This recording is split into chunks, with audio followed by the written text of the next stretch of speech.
اللہ وہی ہے جس نے سورج کو سراپائے روشنی بنایا، چاند کو سراپائے نور بنایا اور اس کے سفر کے لیے منزلیں مقرر کر دیں تاکہ تم برسوں کی گنتی اور مہینوں کا حساب معلوم کر سکو۔ اللہ نے یہ سب کچھ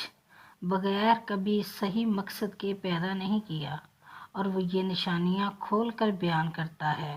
جو سمجھ رکھتے ہیں۔ دنیاوی رزق تو مومن اور کافر سب کو عطا ہوتا ہے، رہا علم و ایمان، محبت الہ، اللہ کا ڈر اور اس پر امید توبہ دلوں کا رزق ہے جو اللہ تعالیٰ صرف اسے عطا کرتا ہے جس سے محبت کرتا ہے۔